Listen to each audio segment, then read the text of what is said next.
Hello guys, very very good morning. நம்ம video போட்டு ரொம்ப நாள் ஆகுதுன்னு நினைக்கிறேன். சரி, ஓகே. நான் இப்போ ரொம்ப நாளாவே நிறையா மெத்தடை ஃபாலோ பண்ணுறது கிடையாது. ஒரு 10 கிரிட்டீரியா செட் பண்ணி ஒரே ஒரு செட்டப்பை ரெடி பண்ணியிருக்கேன். சரிங்களா? அந்த செட்டப் நேம் பார்த்தீங்கன்னா சைலண்ட் ஸ்னைப்பர் ஹென்ரி. நமக்கு ஃபர்ஸ்ட் கிரிட்டீரியா வந்து பார்த்தீங்கன்னா பிஎஸ். ஓகேங்களா? ஒரு பிரேக் ஆஃப் செஷன் நடந்திருக்கணும், அது ஒரு சேஞ்ச் ஆஃப் கரெக்ட் நடந்திருக்கணும், அடுத்து ஒரு கிளிப் நடந்திருக்கணும்.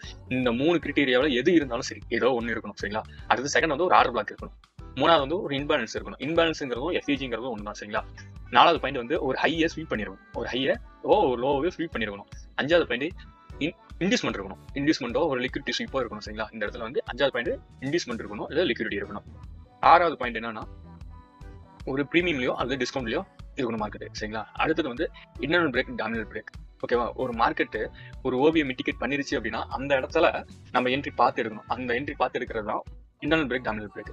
சரிங்களா? இன்டர்னல் பிரேக், டாமினல் பிரேக்ங்கிறது என்னன்னா, சிம்பிளா சொல்றேன், ஒரு சிங்கிள் கேண்டில ஒரு ஒரு 2 கேண்டிலோ இல்லை ஒரு கேண்டிலோ, சரிங்களா, இந்த சிங்கிள் கேண்டில இந்த ஒரு கேண்டிலோ அல்லது ஒரு 2 கேண்டிலோ சேர்ந்து பிரேக் பண்ணிச்சு அப்படின்னா அது இன்டர்னல் பிரேக். சரிங்களா? அதே வந்து டாமினல் பிரேக்குங்கிறது ஒரு கேண்டில ஒரு 3-4 கேண்டில் சேர்ந்து ஒரு அதை பிரேக் பண்ணிச்சு அப்படின்னா அது டாமினல் பிரேக். சரிங்களா? கிஎம்எல் பேட்டர்ன் அப்படின்னா ஐயோ ஒரு மார்க்கெட்ல ஒரு ஐயோ வந்து செட் பண்ணணும். சரிங்களா? ஒரு கிஎம்எல் பேட்டர்ன் இருக்கணும். அதே மாதிரி சிங்கிள் கேண்டில் பிரேக். சரிங்களா? ஒரு கேண்டில ஐயவும் ஸ்வீப் பண்ணிட்டு லோவையும் எடுத்து ஹையவும் எடுக்கணும், அல்லது ஹை எடுத்து லோவை எடுக்கணும். இந்த மாதிரி ஒரு செட்டப் நடந்தாலுமே என்ட்ரி எடுக்கலாம். அது சிங்கிள் கேண்டில் பிரேக். சரியா? ஆக்சம் ஆக்சிலேட்டர் அப்படிங்கிறது மார்க்கெட் ஹையாவே போயிட்டு இருக்கு அப்படின்னு தொடர்ச்சியாவே ஐயாவே போயிட்டு இருக்கு. சரிங்களா? இன்னைக்கு வேலை மார்க்கெட் இந்த மாதிரி ஐயன்னு போயிட்டு இருக்கு, நியூ ஹையை கிரியேட் பண்ணி போயிட்டே இருக்குன்னு வச்சுங்களா? இப்படி ஐயாவே போயிட்டு இருக்கிற மார்க்கெட் எப்ப திரும்பும் இப்படி வந்துருச்சு மார்க்கெட், திடீர்னு என்ன ஆகும்? மறுபடியும் மார்க்கெட் மேலே போயிடும். இது மேலே போயிடும், மேலேயே போயிட்டு இருக்கு அப்படின்னா எப்ப வந்து திரும்பறதுக்கான பாசிபிலிட்டிஸ் இருக்கும்? இப்படி ஐயாவே போயிட்டு இருக்கும், நிக்காது. ஆனா கீழே வர மாதிரி இருக்கும், திடீர்னு பார்த்தா மார்க்கெட் மேலே போயிட்டு இருக்கும். இப்படி போயிட்டு இருக்கிற மார்க்கெட் எப்ப திரும்புங்கிறது இந்த ஆக்சம் ஆக்சிலேட்டர் வச்சு தான் கண்டுபிடிக்க முடியும். சரிங்களா? நியூ ஹையை கிரியேட் பண்ணி போயிட்டே இருக்கும் போதும் இடையிலையும் கண்டுபிடிச்சிக்கலாம். இடையிலையும் மார்க்கெட் வந்து திரும்பதாங்கிறத கண்டுபிடிச்சு இந்த 10 கேட்டகரியும் தெரிஞ்சு ஒரு மார்க்கெட்ல எடுக்கிறோம் அப்படின்னா இது பர்ஃபெக்ட் என்ட்ரியா இருக்கும். இதுல 10 என்ட்ரியுமே ரொம்ப தெரிஞ்சுக்கணுமா அப்படிங்கிற தேவை.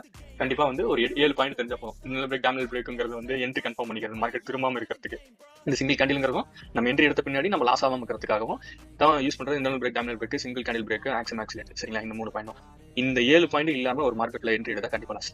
இதுல எந்த மாற்றம் இல்லை. சரிங்களா? இந்த பேட்டர்னோட என்ட்ரி மாடல் ஒன்னே ஒன்று மட்டும் காட்டுறேன். சரிங்களா? பெருசா வேணாம். இதை வந்து சிங்கிளா தனித்தனியா வந்து பேஸ் பை பேஸா வந்து ஒரு வீடியோ கிரியேட் பண்ணி போனேன். இது மொத்தமா எடுத்தா ரொம்ப பெரிய வீடியோவா இருக்கும். இதெல்லாம் வச்சு மறுபடியும் மொத்தமா எடுத்து ஒரு வீடியோ கிரியேட் பண்ணலாம். இப்போ வந்து சிங்கிளா ஒவ்வொன்றா எக்ஸ்பிளைன் பண்றேன். பியூஸ்னா என்ன, சேஞ்ச் கரெக்ட்னா, ஃபிளிப்னா என்ன, ஆர்டர் பேக்னா, இன்டியூஸ்மெண்ட் என்னன்னா, இன்டியூஸ்மெண்ட் எங்க கிரியேட் ஆகும், எஃப்இஜி எங்க கிரியேட் ஆகும், இதுல இன்வெர்ஷன் ஃபேர் வேல்யூ கேப்னு ஒன்று இருக்கு, அது எப்படி இருக்கும், ஸ்வீப்னா என்ன, இன்டியூஸ்மெண்ட் என்ன, ப்ரீமியம் டிஸ்கவுண்ட் என்ன, இன்டர்னல் பிரேக், டாமினல் பிரேக். இந்த இன்டர்னல் பிரேக், டாமினல் பிரேக் வச்சு மட்டுமே தனியாவே என்ட்ரி எடுக்கலாம். சரி, அந்த கிஎம்எல் பேட்டர்ன் இது ரெண்டுமே வச்சு தனியாவே எடுக்கலாம். இதே மாதிரி சிங்கிள் கேண்டில் பிரேக், இது பெரிய பெரிய பெரிய பாயிண்ட். இது இந்த சிங்கிள் கேண்டில் பிரேக்லாம் வச்சு எடுத்தீங்க அப்படின்னா நீங்க டோட்டலாவே இது சிங்கிள் இந்த ஒன்றை மட்டுமே வச்சு என்ட்ரி எடுக்கலாம். இது வந்து ஒரு 85% ரொம்ப அக்யூரசி. இது இந்த 4மே ரொம்ப அக்யூரசி அதிகமாக இருக்கிற ஒரு கேட்டகரி. சரிங்களா? 4 பேட்டர்ன் மேக்ஸிமம் இன்டர்னல் பிரேக், டாமினல் பிரேக்னு யாரும் சொன்னது கிடையாதுன்னு நினைக்கிறேன். அதே மாதிரி கிஎம்எல் பேட்டர்ன்ங்கிறது என்னங்கிறது மேக்ஸிமம் நிறைய பேருக்கு தெரியும். ஹையர் லோங்கிறது கூட ஓரளவுக்கு தெரியும். ஆனா சிங்கிள் கேண்டில் பிரேக் அப்படிங்கிறது இதை மட்டும் சொல்லியிருக்க மாட்டாங்க. சரிங்களா? இந்த கிஎம்எல் பேட்டர்னே தான் சிங்கிள் கேண்டில் பேட்டர்ன் வரும். இதை வச்சு மட்டுமே இது ஒரு மெத்தட் வச்சு மட்டுமே நீங்க என்ட்ரி எடுக்கலாம். பெருசா அந்த 10 பேட்டர்ன் கூட தெரிஞ்ச தேவை, இது ஒன்று மட்டுமே எடுத்து வச்சுக்கலாம். இந்த தனித்தனியா பார்க்கலாம். ஓகே கைஸ், இப்போ வந்து